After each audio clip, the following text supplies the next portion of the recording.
Hello friends, welcome है आपका Sam accounts classes में। आई होप आप सब अच्छे होंगे, आपकी पढ़ाइयाँ अच्छी चल रही होंगी। फ्रेंड्स, आज जो हमारा टॉपिक होने वाला है परचेज रिटर्न के ऊपर होगा। थोड़ा सेल्स एंड सेल्स रिटर्न हम पढ़ेंगे। बेटा आज हम बहुत सारे टर्म्स एक साथ पढ़ लेंगे, ठीक है। लास्ट लेक्चर्स में मैं आपको थोड़ा डिटेल में कुछ टर्म्स पढ़ाए, क्योंकि वो टर्म्स बहुत इंपॉर्टेंट थे, इसलिए मैंने स्पेसिफिकली उन टर्म्स पे जैसे वीडियोस बनाई। फॉर एग्जांपल कैपिटल पे, ड्राइंग्स पे, एसेट्स, लायबिलिटी, रेवेन्यू, एक्सपेंसेस, है ना, इन पे मैंने डिटेल पे वीडियो बनाई। लेकिन अब ये जो टर्म्स आ रहे हैं बेटा, इन पे इतना डिटेल लाने की जरूरत नहीं है। ये बहुत छोटे छोटे टर्म है, सिंपल सिंपल टर्म्स है, लेकिन फिर भी इंपॉर्टेंट है, ठीक है। बहुत इंपॉर्टेंट है, इसलिए मैं डिटेल एक्सप्लेनेशन तो दूंगा, ऐसा नहीं कि मैं भाग रहा हूँ। लेकिन अब तीन चार टर्म्स मैं आपको एक साथ सारे पढ़ाऊंगा, ठीक है। तो अब हम जल्दी से फिर इस चैप्टर को खत्म करेंगे। हमारा चैप्टर अभी खत्म होने ही वाला है, ठीक है, ज्यादा इसमें कुछ रहता नहीं है। लास्ट क्लास में बेटा मैंने आपको प्रॉफिट क्या होता है, गेन क्या होता है, लॉसेस क्या होता है, ये मैंने आपको बता दिया था। आज की क्लास में purchase, purchase return, sales, sales return, ये सब क्या होता है, goods, stock, vouchers, source voucher, invoice, ये सब बेटा आज मैं थोड़ा सा आपके सामने डिस्कस करूंगा, ठीक है। इन्वेंट्रीज, ये सब हम बेटा डिस्कस करेंगे। बहुत इंपॉर्टेंट है आपके 11th क्लास की अकाउंटेंसी के लिए। बेटा अगर आप इन टॉपिक्स को ऐसा थ्योरी करके समझ रहे हो ना, जो कि 99% बच्चे समझते हैं, आपके साइड में जितने भी बैठे होंगे बेटा, साथ में जो भी है सारे थ्योरी समझते हैं, लेकिन आपको अभी रियलाइज नहीं होगा। 12th क्लास में थोड़ा बहुत रियलाइज होने लग जाएगा, बाकी जब प्रोफेशनल कोर्सेज पे आओगे तो आपको समझ में आ जाएगा बेटा ये चैप्टर कितना इंपॉर्टेंट था। जिसको आप 11th क्लास में बस एक थ्योरी चैप्टर समझ रहे थे, थ्योरी है करके चले जाएंगे, थ्योरी करके, बेटा यही चैप्टर आपको पीछा नहीं छोड़ेगा प्रोफेशनल क्लासेस। मैं बता रहा हूँ, क्योंकि इन्हीं कंसेप्ट में उल्टा सीधा गड़बड़ हो जाता है बेटा। आप बिलीव नहीं करोगे, प्रोफेशनल क्लासेस में बच्चों को ये वाले कंसेप्ट शुरू से पढ़ने पड़ते हैं। तो आप समझ रहे हो बेटा, दोबारा बैक टू बेसिक्स आना पड़ जाता है इन चक्रों के चक्कर में। तो आपको अभी से ही कंक्रीट स्ट्रॉन्ग करना है बेटा। ये कंसेप्ट जो मैं आपको पढ़ा रहा हूँ बिल्कुल एज इट इज पढ़ना है, इसी पेस में पढ़ना है, और बेटा कोई भी अगर मगर नहीं चलेगी, ठीक है। तो चलिए बेटा, आ जाते हैं अपने 15वीं टर्म पे बेटा, जो मैंने लिखी है यहाँ पे, परचेज एंड परचेज रिटर्न, ठीक है। अभी परचेज क्या होता है, परचेज रिटर्न, ये जो मेरे सामने ये लिखा है ना, ये आगे के शब्द बेटा, ये देखो, ये वाले, ये बेटा अभी आप एक सेकंड के लिए अभी साइड करो। अभी आपको जो ध्यान देना है, अभी जो आपको ध्यान देना है बेटा, वो इस पे देना है। ये परचेजेस क्या होता है, ये सेल्स क्या होता है, ठीक है। अभी ये सेल्स रिटर्न क्या होता है, परचेज रिटर्न क्या होता है, हमको इस पे नहीं जाना बेटा, हमको इस पे कतई नहीं जाना। हमको अभी ये देखना है कि परचेजेस क्या होती है, बस। अब बेटा आपको एक बात बताऊं, मैं आपको नहीं भी बताऊंगा ना, एक सेकंड क्लास का बच्चा को भी आप अगर रोक के पूछ लो कि भाई बताइए परचेजेस क्या होता है, बेटा वो भी बता देगा परचेज क्या होती है। बेटा कोई भी बता देगा दुनिया में परचेज। बेटा पैदा होता ही हम सबको पता चल जाता है परचेज मतलब कुछ खरीदना। अरे बिल्कुल, अगर हिंदी हिंदी में उसका अनुवाद करें तो बेटा परचेज मतलब खरीदना, मतलब आप बेटा कुछ खरीद के आ रहे हो, ठीक है। तो बेटा बिल्कुल शाब्दिक अर्थ पे अगर हम इसका चले तो परचेज का मतलब होता है कुछ खरीदना, ठीक है। बाय, कुछ आप बाय कर रहे हो मतलब कुछ खरीद रहे हो। लेकिन मैंने आपको पहले ही बोला बेटा, थोड़ा सा लेकिन अकाउंट्स में चीजें डिफरेंट चलती है। रियल लाइफ और अकाउंट की लाइफ में थोड़ा फर्क है बेटा। जैसे बेटा एक दुनिया होती है आपकी रियल की दुनिया, और एक होती है आपके सपने की दुनिया, दोनों में डिफरेंस है बेटा। ऐसे ही बेटा जो आप रियल में चीजें कर रहे हो, जो आप रियल में आम चाल की भाषा में कुछ शब्दों का प्रयोग कर रहे हो, जरूरी नहीं है वो अकाउंटिंग वर्ल्ड में, अकाउंटिंग की दुनिया में उसी शब्दों का सेम मायना, सेम मीनिंग हो, जरूरी नहीं है बेटा ऐसा। फॉर एग्जाम्पल बेटा, हम अगर आम चाल की रियल लाइफ में अगर बात करें तो परचेज का मतलब हमने 2 किलो टमाटर परचेज कर लिए, मतलब बाय कर लिए। लेकिन अकाउंट्स की भाषा में बेटा इसका ये मतलब नहीं है, मतलब बिल्कुल शाब्दिक अर्थ नहीं है, कुछ और भी है, ठीक है। क्योंकि बेटा अगर अकाउंट और दुनिया सेम सेम ही चलते तो इतना हमको पढ़ने की जरूरत ही नहीं पड़ती। बेटा लॉजिक है, अगर बेटा अकाउंट की दुनिया और रियल लाइफ की दुनिया सेम रहती तो बेटा हमको ये दुनिया भर की चीजें पढ़नी ही नहीं पड़ती, खाते बनाने ही नहीं पड़ते। जैसे रियल लाइफ में खाते बन रहे वैसे ही बना लेते बेटा। हमको आईएफआरएस, यूएस गैप्स, जो आप नेक्स्ट चैप्टर में भी पढ़ोगे, अकाउंटिंग प्रिंसिपल्स वगैरह, उन सब की जरूरत ही नहीं पड़ती, ठीक है बेटा। तो दुनिया कुछ अलग है, अकाउंटिंग वर्ल्ड एक अलग ही दुनिया है बेटा, एक अलग ही प्लेनेट मान लो, अर्थ प्लेनेट नहीं है, एक अलग ही प्लेनेट है, ठीक है, अकाउंटिंग का। तो वहां पे जब आप जाओगे तो उसके हिसाब से चलना पड़ेगा, ये रियल लाइफ की चीजें नहीं चलती। हाँ, शब्द यहाँ पे आपको ऐसा लगेगा यार ये जो परचेज शब्द है ये तो मैं बचपन से सुन रहा हूँ, क्या ये मतलब वही मतलब होगा, मतलब कुछ जाके खरीद लेना? नहीं बेटा, ये वो मतलब नहीं है अकाउंट्स की दुनिया में, इसमें कुछ एक्स्ट्रा है। चलिए अब सर बता भी दो एक्स्ट्रा क्या है। देखो, रियल लाइफ के हिसाब से मतलब बेटा कुछ खरीदना, वो यहाँ अकाउंट्स की दुनिया में भी है, लेकिन सिर्फ इतना नहीं है, थोड़ा आगे और है। परचेज मतलब आपने जिस चीज का धंधा खोला है, जिस चीज का धंधा खोला है, मतलब सोचो फॉर एग्जांपल बेटा आपने एक जिम खोला है। हाँ बेटा आपने जिम खोला है। अब बेटा आपका मतलब जो मेन एक्टिविटी है वो है जिम की चीजें खरीदना। बेटा आपने जिम खरीदा तो आप जिम की सर्विस प्रोवाइड करोगे, और आप जो भी चीज खरीदोगे वो जिम से रिलेटेड खरीदोगे, जैसे डंबल खरीदोगे, ट्रेडमिल खरीदोगे, है ना, बारबल खरीदोगे, जो भी इक्विपमेंट्स है जिम के रिलेटेड वो आप सब उसकी खरीदोगे, है ना बेटा। तो जो भी चीजें मतलब जिस चीज के लिए आपने अपना धंधा स्टार्ट किया है, ठीक है, जिस चीज के जैसे जिम है बेटा, आपने जिम की चीजें खरीदने के लिए स्टार्ट किया ना, जिम की सर्विस प्रोवाइड करने के लिए स्टार्ट किया, तो बेटा आपने जिस चीज के लिए धंधा अपना स्टार्ट किया है, आप सिर्फ उसी चीज की वो क्या कहते हैं बाइंग करते हो, मतलब जिस चीज के लिए आपने अपना धंधा खोला है आप उसी से रिलेटेड कोई चीजें खरीदते हो। मेरी बात ध्यान से सुनो, उसी से रिलेटेड जिसके लिए आपने जिम खोला है। फॉर एग्जाम्पल आपने अभी जिम खोला है, बिजनेस खोला जिम का, यार ठीक है बेटा। अब आपने उस जिम से रिलेटेड चीजें खरीदी है, जैसे डंबल हो गए, ट्रेडमिल हो गया, ठीक है, आपका ये बैट्स वगैरह हो गए, ठीक है। अच्छा सर पंखे लाइट भी होंगे? नहीं बेटा पंखे लाइट नहीं होंगे, पंखे light is not a gym equipment. अरे बेटा पंखे लाइट तो बेटा एक आप किसी भी जैसे परचून की दुकान में चल जाओ, पंखे लाइट तो वहां भी होते हैं, वो नहीं होगा, वो बेटा फर्नीचर एंड फिक्चर्स के अंदर आता है, इट्स अ फिक्चर, ठीक है, वो आपका इक्विपमेंट नहीं है। जिस चीज के लिए बेटा यही डेफिनेशन है, ये मैं आपको बता रहा हूँ, कहीं लिखी नहीं है, ये हैक है। जिस चीज के लिए आपने अपना धंधा खोला है आप उसी से रिलेटेड अपनी खरीद करते हो। जिस चीज के लिए आपने धंधा फॉर एग्जाम्पल जिम खोला है, तो जिम के रिलेटेड आपने जब अपने इक्विपमेंट्स खरीदे, जिम से रिलेटेड आपने कुछ खरीदे, इक्विपमेंट खरीदे, उसी को हम परचेजेस बोलते हैं। ऐसे ही नहीं बेटा रियल लाइफ में तो बेटा कुछ भी खरीद खरीद लेते हो उसका परचेज बोल लेते हो ना। बेटा रियल लाइफ में तो कुछ भी खरीद लो, जैसे आप तेल खरीद के लाए आप उसको भी परचेज बोल दोगे। आप बेटा कोई प्ले स्टेशन खरीद के लाए आप उसको भी परचेज बोल दोगे, है ना। दुनिया भर की आप छोले भटूरे ले गए बेटा, आप तो उसको भी परचेज बोल दोगे, मैंने छोले भटूरे परचेज करे। दुनिया में तो बेटा हम हर चीज को परचेज बोलते हैं, लेकिन अकाउंटिंग की दुनिया में बेटा हर चीज को परचेज नहीं बोलते। आप सिर्फ उन्हीं को परचेजेस बोलोगे जिस चीज के लिए आपका धंधा खुला गया था। फॉर एग्जाम्पल बेटा आप एग्जाम्पल ले लेते हैं बेकरी वाला, अभी पिछला एग्जाम्पल जो मैंने आपको बताया था बेकरी का। बेटा सोचो बेकरी है, अब बेकरी बेटा बेकरी से रिलेटेड जब आप कुछ चीजें खरीदते हो, फॉर एग्जाम्पल आपने मैदा खरीदा है तो बेटा ये बेकरी का आइटम है। अरे मैदा ही नहीं होगा तो आप बेकरी के आइटम जैसे केक होगा, बिस्किट बनाओगे कैसे?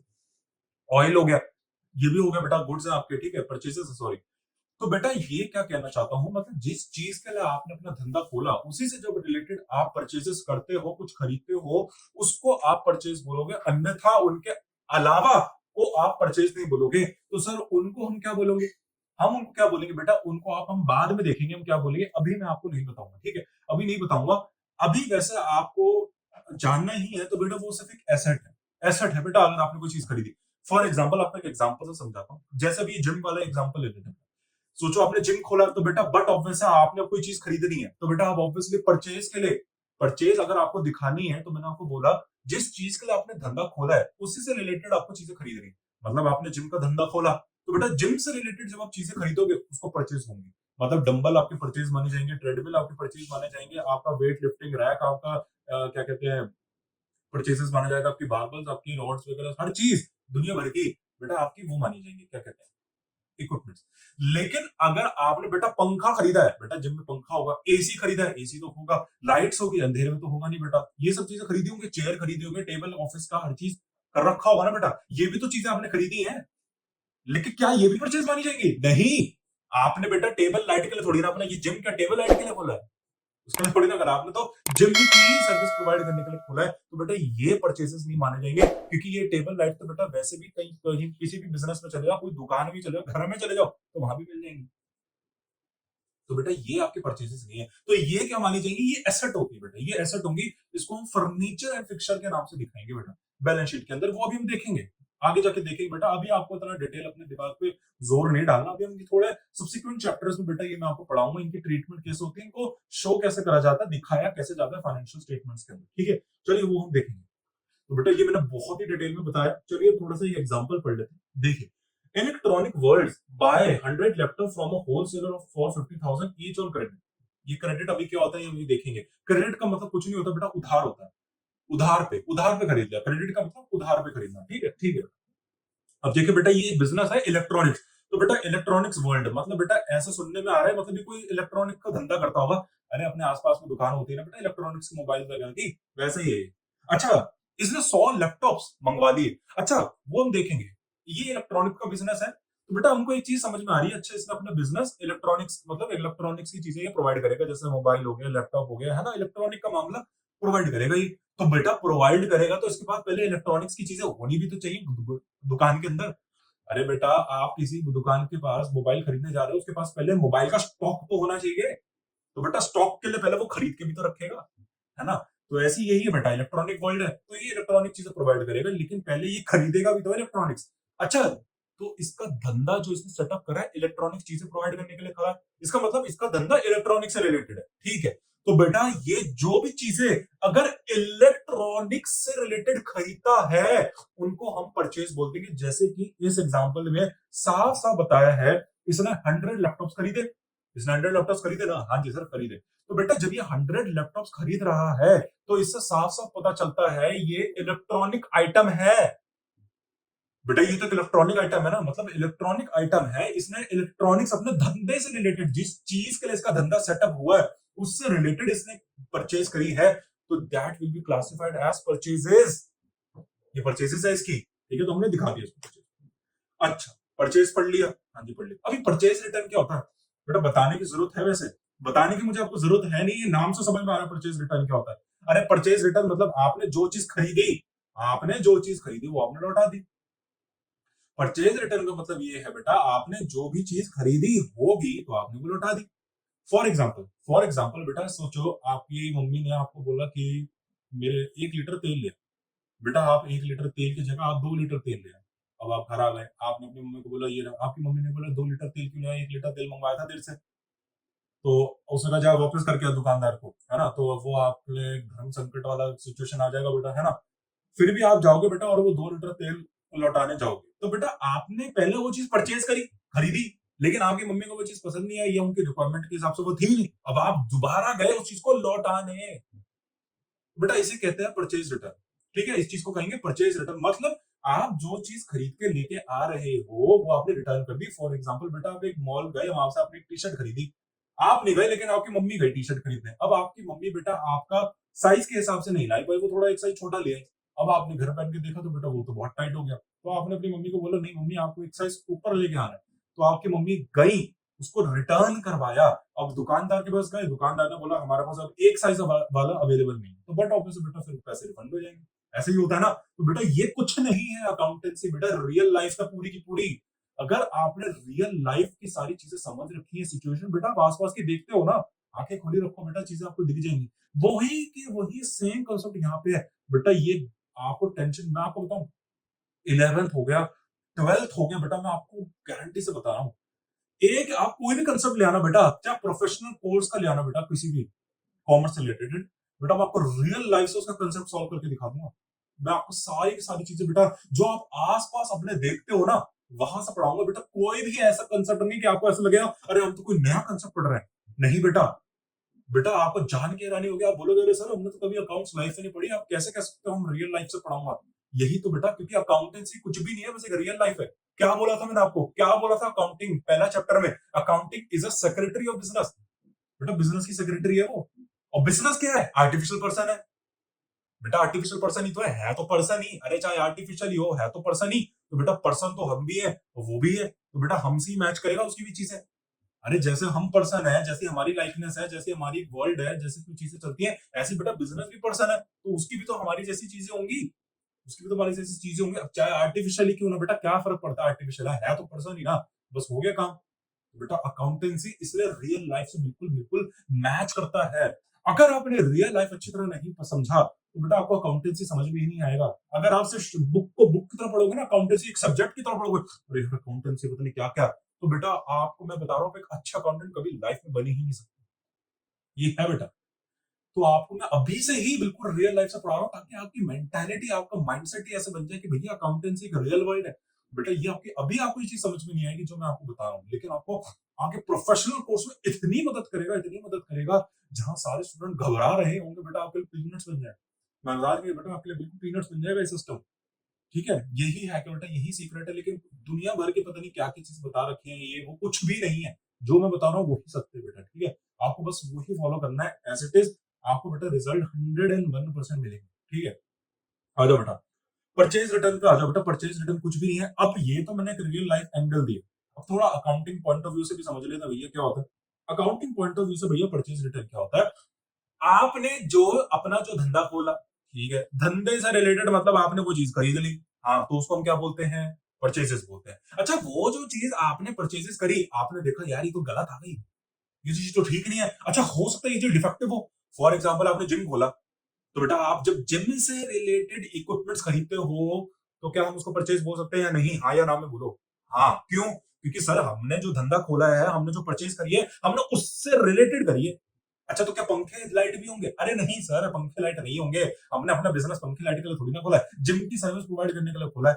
तो आपने ये जो हमने पंखे लाइट खोले हैं, इससे हमारी ये जिम से रिलेटेड एक्टिविटी थोड़ी ना है। तो अरे बेटा, जब पंखे लाइट नहीं थे तब भी तो जिम हो रहा होगा या नहीं हो रहा होगा, सीधी बात है बेटा। ठीक है, तो इससे कोई रिलेशन नहीं है पंखे लाइट इसका। हाँ, जिम का इक्विपमेंट्स, जिम ही नहीं है, पंख जो इक्विपमेंट्स नहीं होंगे तो कोई बंदे एक दूसरे को उठा के एक्सरसाइज करेंगे, ऐसा तो हो नहीं सकता बेटा। तो इक्विपमेंट तो बेटा चाहिए, तो उसके बिना जिम की डेफिनेशन, ठीक है।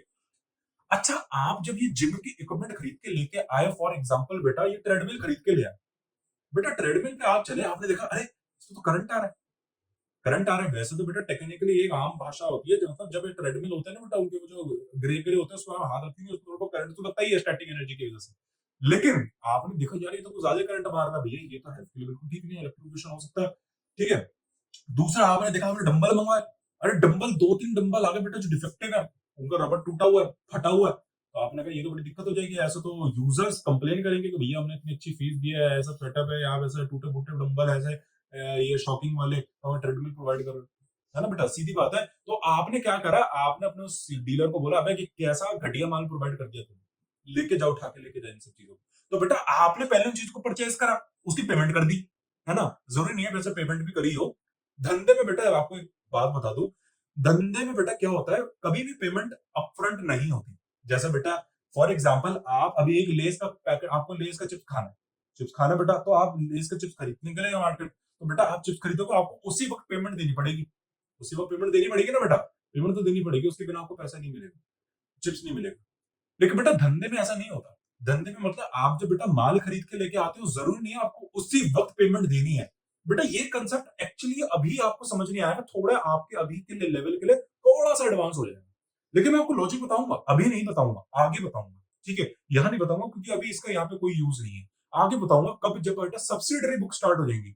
हमारा एक चैप्टर है सब्सिडरी बुक्स, वहां पर मैं आपको इसका थोड़ा सा लॉजिक पढ़ाऊंगा कि क्यों हम माल पहले क्रेडिट पे खरीदते हैं, कैश क्यों नहीं देते। आपने देखा होगा अपने धंधे में उधार चलता है 30-30 दिन, 60-60, 45 दिन ऐसा उधार चलता है बेटा धंधे में।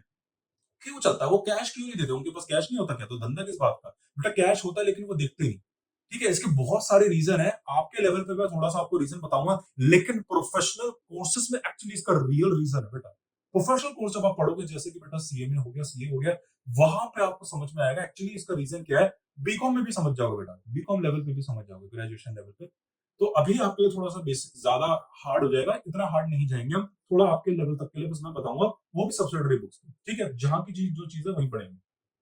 तो आपने देखा बेटा वो इक्विपमेंट्स आए जिम के, तो आपने कहा ये तो बड़े डिफेक्टिव है, तो बेटा आपने उसको रिटर्न करवा दिया, आपने कहा ये ले भाई अपना माल ले जा, वापस, हमको इसकी कोई जरूरत नहीं है, डिफेक्टिव माल है, इसका पैसा हमको दे दे, या इसकी जगह अच्छा वाला माल प्रोवाइड करके दे। ये भी हो सकता है बेटा, आपने 1000 डंबल मंगवाए थे, 1000 डंबल ज्यादा हो गए, सोचो आपने बेटा 20 डंबल मंगवाए थे, 20 की जगह 25 डंबल आ गए, तो बेटा 5 ज्यादा आ गए ना, तो अपन 5 को रिटर्न कर दोगे, क्योंकि आपने तो ऑर्डर 20 का दिया था ना, गलती से 25 आ गए, तो कोई नहीं भाई, ह्यूमन एरर है, 5 रिटर्न कर देंगे। हमको 5 चाहिए, हमने तो 20 ही मंगवा रहे हैं ना, जिनकी कैपेसिटी इतनी है 20 नंबर की, ठीक है, तो 5 रिटर्न करवा दिया। सीधी सीधी बात है, जो आपने चीज, जिस चीज के लिए आपने धंधा खोला, आप जब भी उसी रिलेटेड कुछ बाय करते हो उसको हम परचेज बोलते हैं, और उसी परचेज को जब आप रिटर्न कर देते हो उसको परचेज रिटर्न बोलेंगे। बेटा ये चेन आपको समझ ही नहीं है। फॉर एग्जाम्पल अभी मैं बात बताता हूँ, फॉर एग्जाम्पल बेटा आपने पंखा, आपने जिम जिम वाला एग्जाम्पल अभी माइंड में लॉक रखो, आपने पंखा खरीदा, बेटा पंखा तो खरीदने, लेकिन वो डिफेक्टिव है, वो चल नहीं रहा है, या उसकी स्पीड, आपने सुपर फास्ट पंखा लिया था, हाई स्पीड फैन लिया था, एंटी नॉइज, वो नॉइज कैंसिलेशन वाला लिया था, लेकिन बेटा फुल फुल नॉइज आ रही है, फुल फुल नॉइज आ रही है, और बेटा उसके अंदर बेटा आपको क्या कहते हैं, स्लो चल रहा है बेटा, वो हाई स्पीड नहीं है, वो तो स्लो हो गया। बेटा स्लो हो गया, वो तो कोई फायदा उसका हुआ नहीं। तो बेटा ऐसी चीजों को आप कभी भी परचेज नहीं मानो, उसको सॉरी परचेज तो बेटा हम वैसे ही नहीं मानेंगे, क्योंकि धंधा आपने पंखों के लिए थोड़ी ना खोला है, आपने तो जिम इक्विपमेंट्स के लिए बोला है।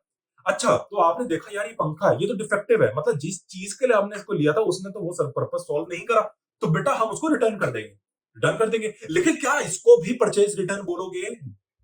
बेटा इसको हम परचेज रिटर्न नहीं बोलेंगे, क्योंकि ये कभी परचेज था ही नहीं, तो परचेज रिटर्न कैसे बनेगा? अरे बेटा जब ये कभी परचेज ही नहीं था तो परचेज रिटर्न कैसे बन जाएगा? अरे बेटा हमने पंखा खरीदा, जिम जिम है और खरीद पंखा रहे हैं, तो क्या इसको परचेज बोलेंगे? नहीं बेटा इसको परचेज नहीं बोलेंगे, क्योंकि इस चीज के लिए मैंने बिजनेस नहीं खोला था। हाँ लेकिन अगर मेरा कोई जैसे फैन लाइट्स फर्नीचर इन सबका बिजनेस था, तो हाँ ये मेरा परचेज बन सकता था, लेकिन अभी एग्जाम्पल मेरा जिम का है, ठीक है, तो जिम का एग्जाम्पल है, और अगर मैं पंखा खरीदा तो वैसे भी परचेज नहीं है, क्योंकि मेरे ये जिम से रिलेटेड एक्टिविटी की परचेज नहीं है। अरे पंखा मैंने बाय करा है लेकिन जिम से रिलेटेड नहीं है, तो ठीक है सर कितनी बार बोलोगे? ओके। अच्छा जब आपने ये खरीदा तो ये वैसे ही परचेज नहीं है, तो जब मैं इसको रिटर्न कर रहा हूं तो ये वैसे भी परचेज रिटर्न नहीं बना। जब ये परचेज ही नहीं है तो परचेज रिटर्न भी नहीं बना, तो सर हम इसको क्या बोले? कुछ नहीं बोलोगे बेटा, इसको कुछ नहीं बोलोगे, इसकी एक अलग ट्रीटमेंट है, वो मैं आपको बाद में बताऊंगा। बेटा आपको हर चीज अभी पढ़ने की जरूरत नहीं है, अगर आप अभी ये चीज सारी चीजें अभी जानने लग जाओगे तो आप कंफ्यूज हो जाओगे। मैंने कुछ चीजें बेटा कुछ पर्टिकुलर चैप्टर्स के लिए समझा रखी है, जैसे ये वाला टॉपिक, अगर जो आप गुड्स खरीदते हो जो आपके परचेजेस नहीं है, जैसे पंखा है आपका परचेज नहीं है, अब आप इसको रिटर्न कर दोगे तो इसकी क्या एंट्री है, इसका मतलब क्या ट्रीटमेंट है? बेटा ये मैंने आपके लिए रिजर्व कर रखा है जर्नल एंट्री में, ये मैं आपको वहां पढ़ाऊंगा, क्योंकि अगर मैं यहाँ पे पढ़ा दूंगा आपको कुछ पल्ले नहीं पड़ेगा। दिक्कत क्या हो जाती है बेटा, क्योंकि आप जहां से पता नहीं किधर से या किताबों से बेटा आप सारी चीजें अभी ही समझ लेते हो, दिक्कत यहां आ जाती है, सिस्टमेटिक वे से पढ़ाई नहीं करते आप। अभी जैसे मैं आपको अकाउंट्स पढ़ा रहा हूं आपको वैसे ही समझना है, 11th क्लास जब आपकी पूरी हो जाएगी बेटा, दुनिया की कोई एंट्री आप अपने टीचर को चैलेंज कर देना, आप बेटा उसको भी पार कर दो, ठीक है, बस आपको क्या है जैसे मैं अभी वैसे पढ़ा रहा हूँ वैसे पढ़ लेना, ठीक है, तो कुछ चीजें मायने नहीं पड़ेंगी। अच्छा परचेज पढ़ लिया, परचेज रिटर्न पढ़ लिया, बस याद रखना बेटा परचेज रिटर्न होने के लिए पहले जो चीज आपने रिटर्न करी है वो परचेज होनी चाहिए, मतलब जिस चीज के लिए आपने धंधा खोला है उससे रिलेटेड आपकी वो आपने खरीदा हो, जैसे पंखे अगर आपने खरीदे वो परचेज नहीं है, तो अगर आपने उसको लौटा भी दिया तो वो परचेज रिटर्न नहीं माना जाएगा, ठीक है, याद रखना। हाँ जिम इक्विपमेंट्स खरीदे तो वो आपके क्योंकि धंधे से रिलेटेड है तो परचेज मानी जाएगी, और उसको जब आप रिटर्न करते हो तो फिर वो परचेज रिटर्न बन जाएगी। बेटा मैंने आपको बहुत डिटेल में पढ़ा दिया, इतना डिटेल तो कोई पढ़ाएगा नहीं आपको, परचेज परचेज रिटर्न। अच्छा ये रिटर्न आउटवर्ड भी थोड़ा सा पढ़ा देते बेटा, इसकी भी बात कर लेते हैं थोड़ी, रिटर्न आउटवर्ड क्या होती है? बेटा ये रिटर्न आउटवर्ड कुछ नहीं होती, ये परचेज रिटर्न का एक दूसरा नाम है, रिटर्न आउटवर्ड कुछ नहीं होता, परचेज रिटर्न का दूसरा नाम है, ध्यान से समझो बेटा, मतलब नाम से समझो, एक ऐसी रिटर्न जो जिसका फ्लो आउटवर्ड है, आउटवर्ड एक्चुअली यहाँ पे सेंस क्या है, आउटवर्ड मतलब एक ऐसी रिटर्न हो रही है, एक ऐसी रिटर्न हो रही है जो बाहर की तरफ जा रही है, तो बेटा वो तो परचेज रिटर्न ही है ना, क्योंकि पहले आपके पास यहाँ पे माल आया लेकिन आपने देखा नहीं ये तो डिफेक्टिव है, सब स्टैंडर्ड क्वालिटी का है, बेकार क्वालिटी का, चल नहीं रहा है, हमारा पर्पस फुलफिल नहीं कर रहा है, एक्सेस में आ गया है ना, तो आपने कहा भैया ये तो चीज ठीक नहीं है, तो आपने उसको रिटर्न कर दिया, मतलब आपके यहाँ आपके धंधे से बाहर जा रहा है ये रिटर्न, आपके धंधे से बाहर जा रहा है, बाहर को जा रहा है ना, तो इसलिए ये रिटर्न आउटवर्ड है, ठीक है, इसलिए यहाँ पे इसका लॉजिक आउटवर्ड यहाँ पे लिखा गया। अच्छा अब आ जाते हैं बेटा सेल्स पे, बेटा ये बिल्कुल ऑपोजिट है परचेज का, बिल्कुल ऑपोजिट है परचेज का, ठीक है।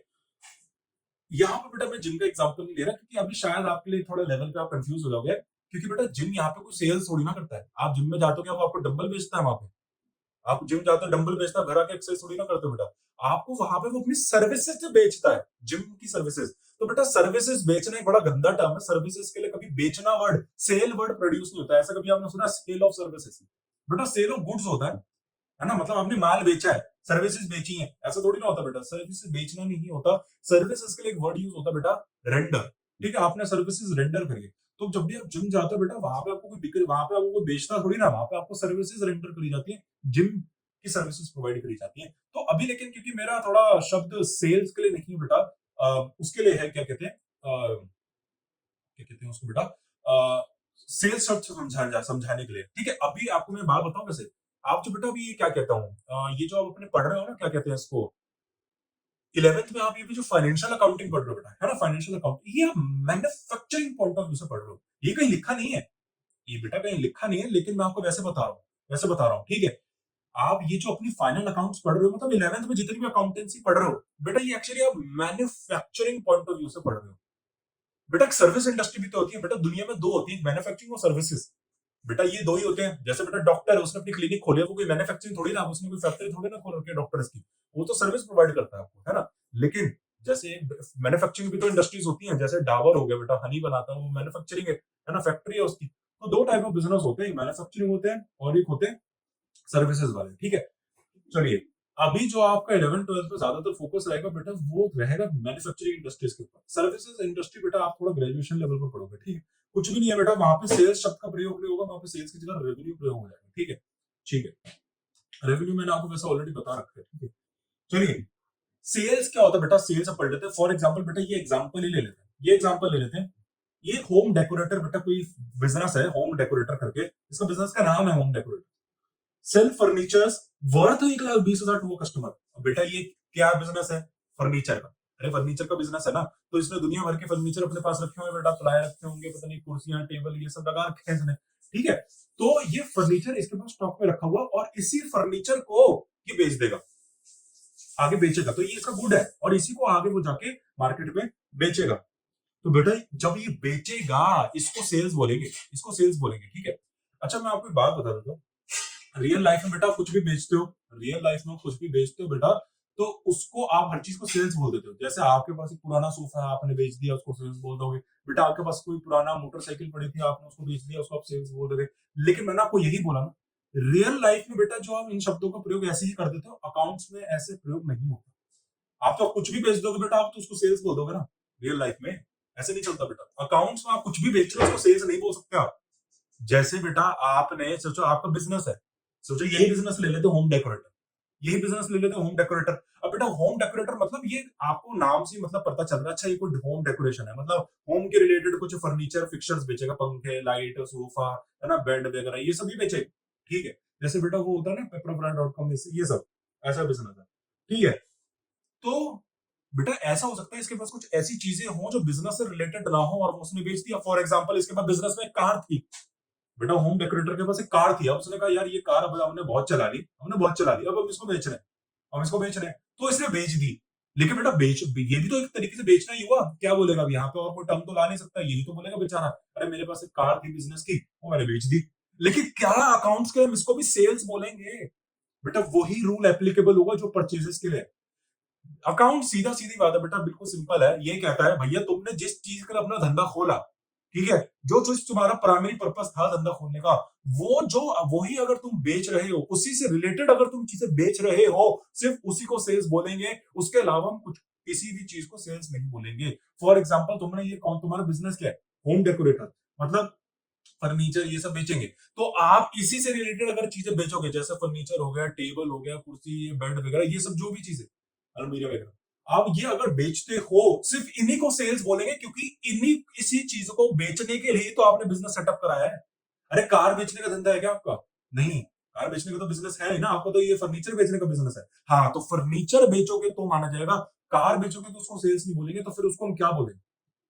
अरे हमने कार बेच दी तो हम उसको क्या बोलेंगे? तो बेटा कुछ नहीं बोलोगे उसको, सिर्फ आप अपनी एक एसेट बोलोगे, हमने अपनी एसेट निकाल दी, ठीक है, एसेट को रियलाइज कर दी बेटा, सिर्फ उसका वो बोलेंगे। इसकी जर्नल एंट्री होती है बेटा, वो यहाँ नहीं पढ़नी आपको, वो जर्नल एंट्री में पढ़नी, ठीक है। ये एक एसेट है, मतलब बेटा आपकी कोई भी चीज जो आज जिसकी इसके लिए आप धंधा नहीं करते और आपने वो चीज खरीदी है, बेटा उसको एसेट बोलते हो, ठीक है। एसेट तो बेटा वैसे आपका ये भी है जो आपका, तो एसेट एक बहुत ही वाइडर टर्म है वैसे तो, वैसे बहुत, जब मैं आपको पहले पढ़ा दिया है, एसेट एक बहुत ही वाइडर टर्म है। उसके अंदर सारी चीजें आती हैं, जिस चीज का आपने धंधा स्टार्ट किया वो भी आएंगी, और जिस चीज का आपने धंधा स्टार्ट नहीं किया अगर आप वो भी खरीदते हो वो भी आएंगी। लेकिन बात मेरा ये है, परचेजेस किसको बोलोगे? परचेजेस उनको बोलोगे जिस चीज के लिए आपने धंधा एक्चुअली स्टार्ट किया। सोचो ये होम डेकोरेटर है, फर्नीचर बेच रहा है, अरे तो फर्नीचर बेचने से पहले फर्नीचर कहीं से खरीदा भी तो होगा होलसेलर से, तो वो जो अगर फर्नीचर खरीद रहा है तो आप उसको बोलोगे परचेजेस। और अगर उसी फर्नीचर को आगे आके बेच देता है उसको सेल्स बोलेंगे, क्योंकि यही तो इसका रिलेटेड बिजनेस है। अरे फर्नीचर को खरीदना बेचना ही तो इसका बिजनेस है। अपने बिजनेस से रिलेटेड एक्टिविटीज अगर ये बेचता है तो हम उसको सेल्स बोलेंगे। कार बेच दी तो ये इसका मेन बिजनेस थोड़ी ना है, ये इसका मेन बिजनेस नहीं है, तो उसको हम सेल्स नहीं बोलेंगे, ठीक है। सेम बेटा लॉजिक यहाँ सेल्स रिटर्न वाला है जो मैंने आपको परचेज रिटर्न में दिया था। अब यहाँ पे सेल्स रिटर्न है, मतलब पहले आपने कोई सेल्स यहाँ पे कर दी, सोचो आपका बिजनेस यही मान लेते होम डेकोरेटर, इसने सेल्स कर दी। अब बेटा जिस कस्टमर को इसने सेल करी, हो सकता है बेटा ये डिफेक्टिव हो। फर्नीचर में बेटा सोफा इसने बेचा हो लेकिन उसके स्प्रिंग भी टूटे हुए हैं, वो बेटे नीचे चलेगा, तो बेटा ये तो बताओ डिफेक्टिव सोफा हो गया, मतलब ये तो डिफेक्टिव फर्नीचर हो गया बेटा। तो यहाँ पे कस्टमर ने क्या करा, उसको रिटर्न कर दिया, कस्टमर को रिटर्न कर दिया, ठीक है। तो यहाँ पे इस बार आपके पास रिटर्न आ गई। पिछले केस में क्या था बेटा, आपने कोई चीज परचेज करी थी, आपने देखा वो डिफेक्टिव है, आपने रिटर्न करी। यहाँ पे उल्टा बेटा, आपने किसी को सेल करा, कस्टमर ने देखा वो डिफेक्टिव है, आपको उसने रिटर्न कर दिया, इसलिए बेटा यहाँ पे इसको रिटर्न इनवर्ड भी बोला जाता है। ये देखो यहाँ पे शब्द जो प्रयोग किया है वो है रिटर्न इनवर्ड्स। क्यों? क्योंकि इस बार जो रिटर्न आ रही है वो आपके धंधे से बाहर नहीं जा रही, इस बार अंदर आ रही है। अरे बेटा इस बार जो आपका रिटर्न आ रहा है बाहर थोड़ी ना जा रहा है, अंदर आ रहा है। किसी ने आपको दिया है कि भैया ये ले अपना ये टूटा हुआ सोफा, तो आपके पास बेटा वापस वो चीज धंधे में आ गई। पहले तो बाहर जा रही थी परचेज रिटर्न में, है ना, पहले आपने चीज परचेज करी थी, फिर आपने उसको बाहर भेज दिया, तो इसलिए वो रिटर्न आउटवर्ड। लेकिन सेल्स में तो आपके पास रिटर्न वापस बिजनेस में आ रहा है ना, इसलिए इसको रिटर्न इनवर्ट्स करके बोला जाता है। तो बेटा इसमें कुछ रिटर्न है ही नहीं, है ना, सिंपल लॉजिक के नाम से ही समझ में आ गया। अच्छा भैया, अभी गुड्स बेटा क्या है, अब गुड्स देख लो बेटा, गुड्स कुछ नहीं होते, मैं आपको बता देता हूँ। पहले जो भी आपने चीज बता देता बेटा, कोई टेंशन नहीं।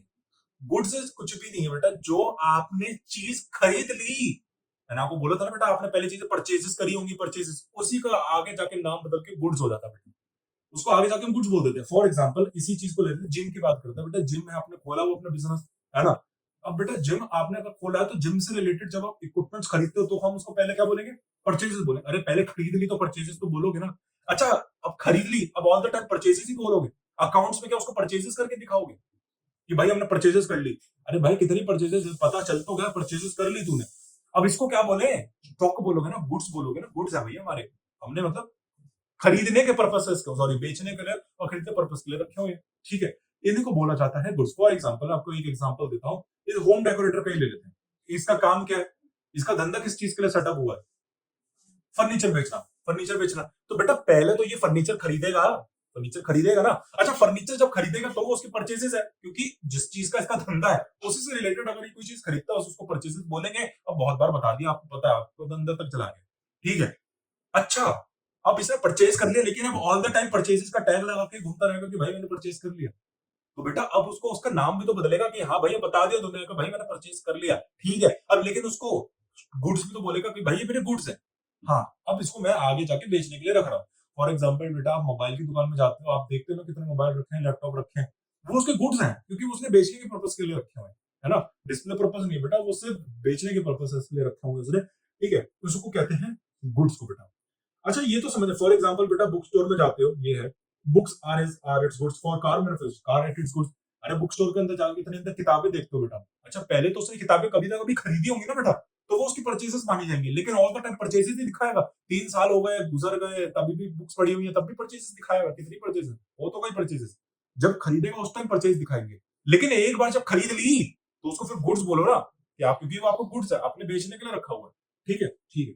अच्छा याद रखना इसमें वही रूल है, गुड्स वही होते हैं बेटा जिस चीज के लिए आपने अपना बिजनेस खोला है। फॉर एग्जांपल ये बुक स्टोर है, इसका रिलेटेड, इसका जो बिजनेस है बुक्स से रिलेटेड है, मतलब ये बुक्स खरीदेगा, बुक्स ही बेचेगा। अगर इसने पंखा खरीद रखा है तो बेटा आप उसको पहली बात तो परचेजेस ही नहीं मानो, ठीक है, परचेजेस ही नहीं है, तो बेटा ये गुड्स भी नहीं है, क्योंकि बेटा पहले गुड्स हमेशा परचेजेस होती हैं। तो याद रखना एक चेन चली आ रही है बेटा, चेन चली आ रही है बेटा, वो चीजें वही गुड्स होंगी जो पहले परचेजेस होंगी, और परचेजेस वही होंगी जो आपके धंधे से रिलेटेड होंगी।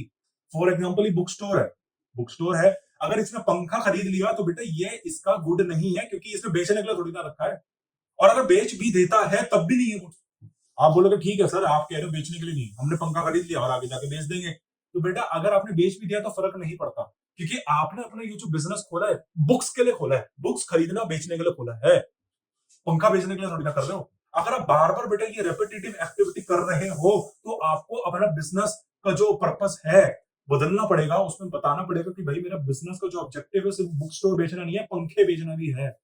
फॉर एग्जांपल आपने बेटा पढ़ लिया होगा बिजनेस स्टडीज में, कंपनी के केस में आपको मेमोरेंडम में अपना ऑब्जेक्टिव ये चेंज करना पड़ेगा कि भैया मेरा ये ऑब्जेक्टिव नहीं है बिजनेस खोलने का, बुक स्टोर की सब किताबें बेच रहा, आपको पंखे लाइटें भी दिखाना पड़ेगा, ओके, तब जाके बेटा फिर वो आपका परचेसेस बनेगा, ठीक है। चलिए अब स्टॉक आ जाता है बेटा, ये स्टॉक कुछ नहीं है। अब आप बोलोगे सर ये पहले गुड बोलते हो, कभी परचेज बोलते हो, फिर स्टॉक आ जाता है, बेटा ये स्टॉक भी कुछ भी नहीं है, गुड्स का दूसरा नाम स्टॉक है। लेकिन यहाँ पे बस एक चीज एक्स्ट्रा है, बड़ा थिन लाइन है, बहुत थिन लाइन है। मैं आपको बता देता हूँ बेटा, वो बहुत थिन लाइन है। ये जो आमचाल की भाषा है ना बेटा, रियलिटी में बेटा जो स्टूडेंट्स हैं, जो लोग हैं, सीधी बात, गुड्स और स्टॉक को एक साथ इंटरचेंजेबली यूज करते हैं। एक्चुअली वो गलत है। अकाउंटेंसी में बेटा गुड्स और स्टॉक में बहुत मेजर डिफरेंस है। बेटा अगर आप पेपर में गलती से गुड्स की जगह स्टॉक लिखाओगे तो आपके तो 101% नंबर कटेंगे, 101%। तो इसमें बहुत एक थिन लाइन है, लेकिन मेजर डिफरेंसेस उसकी वजह से हो जाते हैं। स्टॉक क्या होता है बेटा, स्टॉक बता देता हूँ। स्टॉक ये होता है बेटा, जो आपने गुड्स रखे हुए हैं ना, अब वो पड़े पूरे पुराना हो रहा है, बिक ही नहीं रहा, पड़े पूरे पुराना हो गया, 2 साल हो गए, 3 साल हो गए, अभी भी रखा हुआ है। जैसे किताब है बेटा, आप बुक स्टोर में जा रहे हो, आप पिछले साल गए, आपने देखा वो किताब आज भी पड़ी है, अगले हफ्ते भी यहीं पर पड़ी है।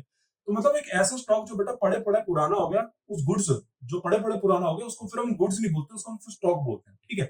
फॉर एग्जाम्पल बेटा, आपने इस साल कोई चीजें खरीदी, जैसे ये वाला बिजनेस ले लेते, बुक स्टोर, बुक स्टोर वाले एग्जाम्पल ले लेते हैं। इसने कोई चीज खरीदी तो बेटा पहले वो बनेगी परचेज। अच्छा, अब एक बार खरीद ली, अब उसको हम क्या बोलेंगे, गुड्स बोलेंगे, गुड्स बोल देंगे। ठीक है, गुड्स बोल देंगे हम उसको। अच्छा, जब वो गुड्स हो गई, अब जब वो गुड्स हो गई, अब अगला, अब 1 साल बीत गया, 1 साल बीत गया। अब बेटा 1 साल बीतेगा तो बेटा हम उसको गुड्स नहीं बोलेंगे। अब कितनी बार गुड्स, हम उसको बोलेंगे बेटा अब ये हमारा स्टॉक है, स्टॉक, कि भैया पिछले साल से हमारा ये स्टॉक चले आ रहा है, पिछले साल हमने खरीदा था और अब ये हमारा कैरी फॉरवर्ड हो गया है ना, अभी भी हो गया। तो बेटा जब पिछले साल से कोई स्टॉक आपका इस साल कंटिन्यू होके आता है, हम उसको बोलते हैं ओपनिंग स्टॉक, ओपनिंग स्टॉक। और जब वो आपने कुछ इस साल फिर कुछ बुक्स वगैरह खरीदोगे, नई नई बुक खरीदोगे, वो आपका गुड्स बन जाएगा। तो साल के एंड में बेटा फिर आप उस गुड्स को क्या बोलोगे, क्लोजिंग स्टॉक। ठीक है। जैसे बेटा पिछले साल से आपके पास कोई गुड्स पड़ा था और वो इस साल निकल के आ गया, तो बेटा 1 जनवरी 2025 को आप उस गुड्स को गुड्स नहीं बोलोगे बेटा, ओपनिंग स्टॉक बोलोगे। ठीक है। स्टॉक दो टाइप के होते हैं, ओपनिंग स्टॉक और एक क्लोजिंग स्टॉक। ठीक है। और कुछ स्टॉक ही नहीं, सिर्फ ओपनिंग और क्लोजिंग। तो बेटा साल के शुरू में जो भी अब अकाउंटिंग पीरियड चल रहे हैं, ये तो बेटा जो मैंने लिया कैलेंडर ईयर लिया। ठीक है, कैलेंडर ईयर। चलिए हम अपना फाइनेंशियल ईयर ही लेते हैं। फाइनेंशियल ईयर में बेटा क्या है, फाइनेंशियल ईयर के केस में, फाइनेंशियल ईयर के केस में 1 अप्रैल 2025, 1 अप्रैल 2025, जैसे बेटा आपका नया फाइनेंशियल ईयर स्टार्ट हुआ, आप गोदाम में गए, आपने गोदाम में देखा भैया कितना माल पड़ा है, आपने कहा भैया हमारे पास पड़े हैं 3,000 स्टॉक पड़ा है, 3,000 किताबें पड़ी है, 3,000। हर फाइनेंशियल ईयर में बेटा आपको स्टॉक अपना अपडेट करना पड़ता है। ठीक है। तो इसे क्या कहते हैं बेटा, आप आपका नया फाइनेंशियल ईयर स्टार्ट हुआ, आप अपने गोदाम में गए, आपने देखा फिजिकली काउंट करके कि भैया 3,000 किताबें पड़ी हैं, तो बेटा आप बोलोगे एज ऑन 1 अप्रैल 2025 मेरे पास स्टॉक है। उसको बोलेंगे हम ओपनिंग स्टॉक। हमारे पास 3,000 किताबों का स्टॉक पड़ा है, अब हम पूरे साल इससे चलेंगे। अच्छा, अब बेटा आपके गोदाम में साल के शुरू में आपने देखा 3,000 का स्टॉक पड़ा है, ऐसा भी तो हो सकता है बेटा अब आपने इसमें कुछ किताबें बेच भी दी हो, इसमें से कुछ बेचोगे भी तो। अच्छा, हो सकता है आपने इस साल के दौरान कुछ और किताबें खरीद भी ली हो, है ना, तो बेटा कुछ बेचोगे कुछ खरीदोगे। फॉर एग्जांपल आपने कुछ और खरीद ली, परचेजेस कर ली, 400 किताबें अपने आपने और खरीद ली। अच्छा, इस साल के दौरान आपने 1,000 किताबें बेच दी, तो बेटा ये तो बेसिक मैथमेटिक है, बेसिक मैथमेटिक्स। आपका फाइनेंशियल ईयर एंड हो गया। अच्छा, फाइनेंशियल ईयर एंड कब होता है, 31 मार्च। ठीक है। उसके अगले साल में एंड होता है बेटा 2026 में। ठीक है। तो हो गया, ये एंड हो गया। तो बेटा आपको मुझे ये बताना है, आपके लास्ट में अब आप एक बार जाओगे, मतलब 2 बार जाओगे गोदाम में। एक तो बेटा जैसे ही नया फाइनेंशियल ईयर स्टार्ट होगा, आप तब गए, आपने तब देखा 3,000 किताबें पड़ी हैं। अब फाइनेंशियल ईयर जब एंड हो जाएगा, उस तब फिर जाओगे कि भैया अब कितनी पड़ी है ना। एक बार साल के शुरू में जाओगे, फिर एक बार साल के एंड पे जाओगे। आपने देखा भैया कितनी पड़ी, आपने देखा साल के शुरू में तो 3,000 पड़ी थी। ठीक है। मैंने 400 और खरीद ली, तो 3,400 हो गई। अच्छा, इसमें से फिर मैंने 1,000 बेच भी तो दी, तो बची कितनी, 2,400 बची। बेटा क्लोजिंग स्टॉक बोलेंगे इसको, इसको बोला जाता है क्लोजिंग स्टॉक। मतलब एक ऐसा स्टॉक जो आपके फाइनेंशियल ईयर के एंड में पड़ा रहता है। जब आपका फाइनेंशियल एंड हो जाएगा, जो कि यहाँ पे बनता है 31 मार्च 2026, उसके केस में आपके पास गोदाम में फिजिकली, बेटा ये क्लोजिंग स्टॉक हमेशा फिजिकली होता है, याद रखना। अभी आपके थोड़े लेवल पे आपका थोड़ा एडवांस बता दिया। एक्चुअली रियल लाइफ में बेटा जो क्लोजिंग स्टॉक दिखाया जाता है वो हमेशा फिजिकली काउंट करके दिखाया जाता है। ठीक है। इसका अलग मेथड है, इसको फिजिकल इन्वेंटरी वेरिफिकेशन सिस्टम बोलते हैं। ये आगे पढ़ेंगे प्रोफेशनल कोर्सेज में, आपके अभी लेवल पे नहीं है। ठीक है।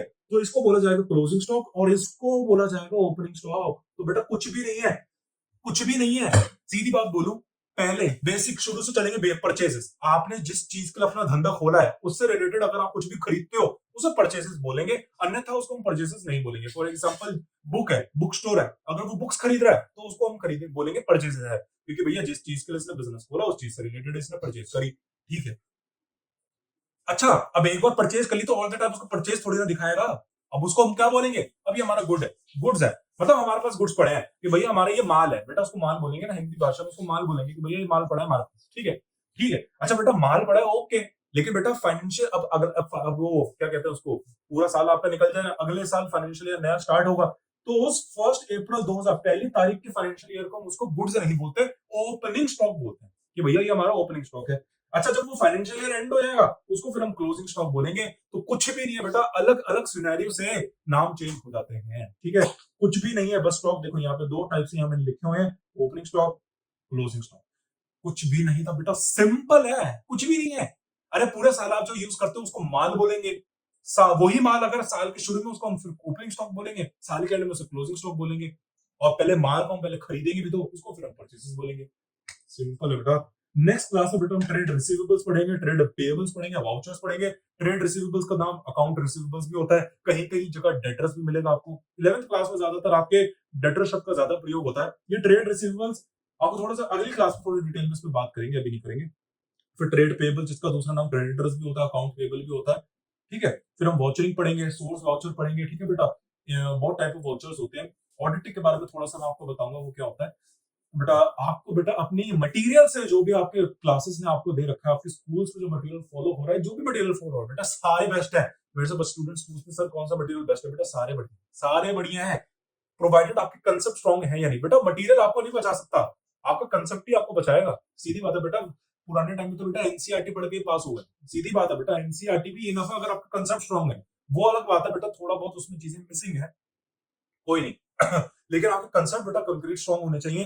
कितना भी अगर आप कंसेप्ट आपके ढीले हैं तो कोई भी मटेरियल पढ़ लो बेटा, सारे मटेरियल पढ़ लो, आप बच ही नहीं सकते। तो बेटा मेरा यहाँ पे क्योंकि टारगेट आपका कंसेप्ट स्ट्रांग करना है, तो बेटा कोई भी मटेरियल पढ़ लो, आपको सब समझ में आएगा। रीडिंग करना बहुत जरूरी है बेटा, थ्योरी है कोई नहीं, लेकिन आगे जाके मैंने आपको बताया कंसेप्ट बहुत स्ट्रांग है इसके।